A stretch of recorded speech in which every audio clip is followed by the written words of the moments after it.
আমি এমপি হয়ে না, আমি খাদেম হয়ে, আমি সেবক হয়ে কাজ করতে চাই। এবং আমরা বলেছি এবার বাউফলে কোনো এমপি হবে না, এবার বাউফলে একজন খাদেম সেবক নির্বাচিত হবেন, আর বাউফলবাসী হবে এমপি।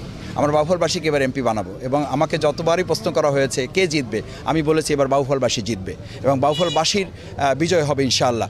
তো সেই লক্ষ্যে আমাদের বগা সেতু নির্মাণ, আমাদের নদী ভাঙন রোধকল্পে কার্যক্রম পরিচালনা, এগুলো আপনারা জানেন যে ইতিমধ্যে আমি আমার ব্যক্তিগত সামর্থ্যের মধ্যে যতখানি আছে আমি সবটুকু চেষ্টা শুরু করেছি এবং বেশ কিছু কার্যক্রম ইতিমধ্যে অগ্রগতি আমরা সাধন করতে সক্ষম হয়েছি।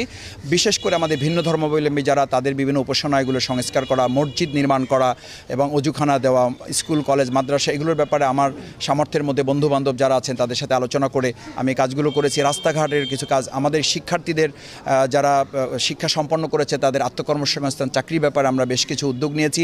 আমরা কৃতি শিক্ষার্থী সংবর্ধনা করে মেডিকেল, বুয়েট সহ সেখানে পড়াশোনা, ভালো মাদ্রাসায় পড়াশোনা করা, এমনকি উচ্চশিক্ষায় কেউ শিক্ষা গ্রহণ করার জন্য দেশের বাইরেও যদি যেতে চায় সেক্ষেত্রে তাদেরকে আমাদের পক্ষ থেকে স্কলারশিপ দিয়ে তাদেরকে উজ্জীবিত করা।